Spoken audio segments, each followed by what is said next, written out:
À l'époque gallo-romaine, au pied des côtes de Gantrange, passait la route romaine Metz-Trèves. De par son exposition orientée sud-est, bénéficiant d'un climat sous abri, naissait le village sous les côtes, grand domaine viticole de l'époque. Le domaine du vin de Gantrange remonte au temps des Romains. Les vignes, sur plus de 100 hectares, étaient conçues en terrasse pour offrir au village une harmonie et un développement cassant la traditionnelle monotonie des rues d'autrefois. Durant des siècles, Gantrange fut voué à la vigne, principale activité du village. La dernière vendange eut lieu en 1911 et ce ne fut qu'en 1924 que les pressoirs laissaient l'honneur aux alambics et notamment à la Mirabelle qui a su préserver le prestige du village et qui aujourd'hui a pratiquement disparu.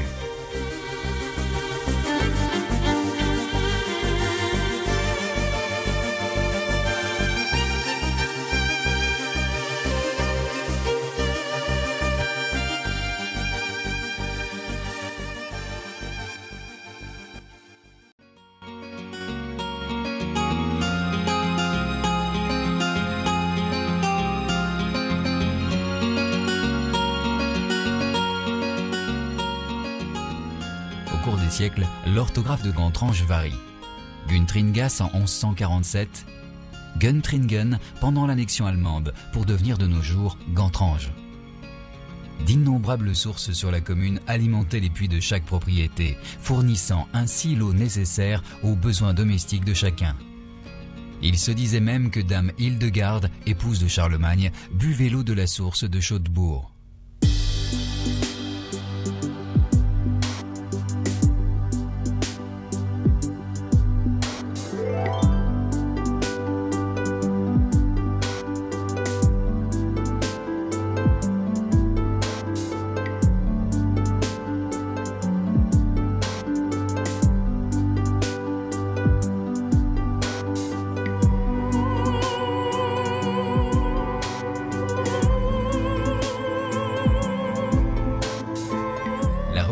A toujours été présente dans le village. Il semble que ce soit les religieuses clarisses urbanistes du Saint-Esprit du Luxembourg, entre autres, qui possédant une grande partie du haut-vignoble, fondèrent une chapelle vouée au patron de Gantrange, Saint-Urbain.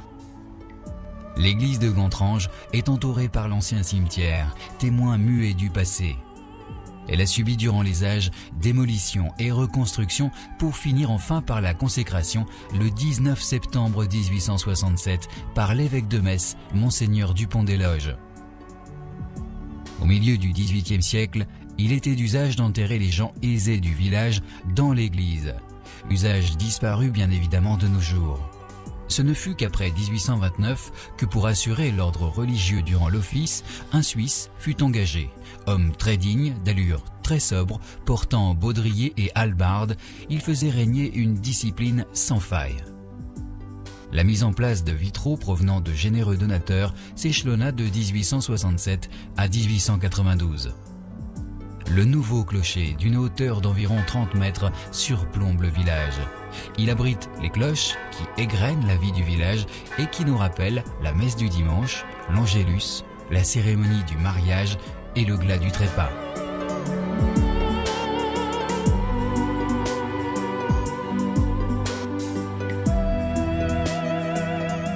Pour nos ancêtres très croyants et épris d'une foi évidente, il n'était pas rare que pour des souvenirs d'événements, de combats, réparation d'un sacrifice, mouvement expiatoire, des calvaires furent érigés, le plus ancien datant de 1692.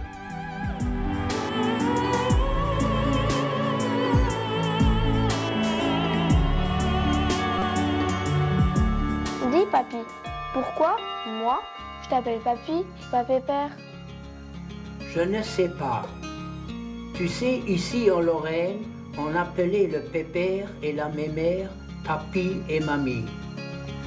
Ah bon? Dis-moi papy, toi, tu parles de patois? Et c'est comment? Oui, oh my Count, wat sind echt stolz, dass ich dein Papi sind. Mais pourquoi de nos jours on ne le parle plus? Moi, j'aimerais bien le parler. Eh oui, tout ça c'est du passé. Je veux bien t'apprendre quelques mots. Früher hei am Dorf und Leid nimmer platt geschwart. Tu peux répéter Früher hei am Dorf Früher am Dorf und Leid und Leid nimmer platt nimmer platt geschwart. de Schwarz. Durant des siècles, le patois dérivé du luxembourgeois était pratiqué, mais les actes officiels étaient écrits en allemand. Durant l'annexion de 1871-1918, l'allemand était l'enseignement officiel dans les écoles, et ce ne fut qu'après la Première Guerre mondiale que le français redevint la langue officielle.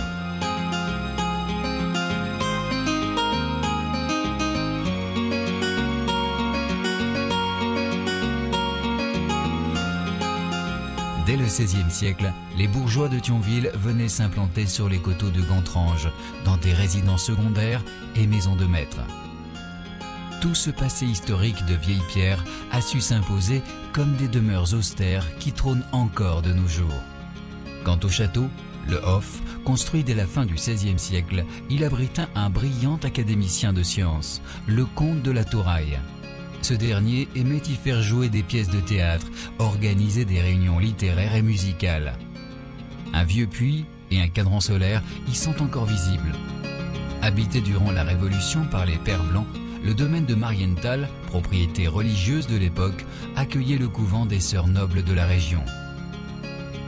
Le Donnerscher, de par son importance, représentait le premier château de Gantrange. De construction en pierre de taille, cette maison témoigne du passé à l'époque de l'occupation espagnole sur Thionville. On ne peut pas parler de Gantrange sans citer l'imposante demeure aux portes du village qu'est la maison Hilaire. Un pigeonnier de l'époque domine encore la propriété. La maison aurait été détruite durant la guerre de 30 ans et édifiée en l'état actuel en 1790. En témoigne encore cette ferrure de porte sur laquelle figurent les initiales PPCB 1790. Pierre Pillon et Catherine Bourg, son épouse, à l'origine de cette demeure.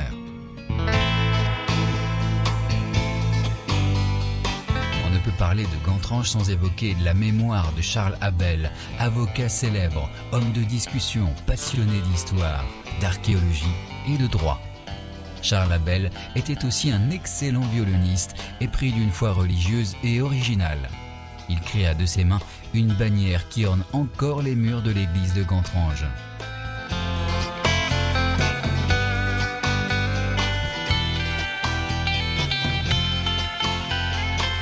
Le fort de Gantrange, construit vers 1899, domine la vallée de la Moselle et le plateau lorrain.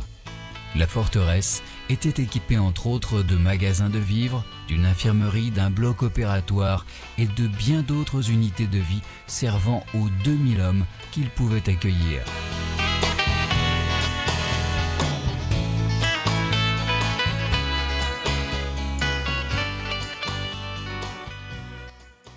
Autrefois, la colline de Gantrange était couverte de vignes.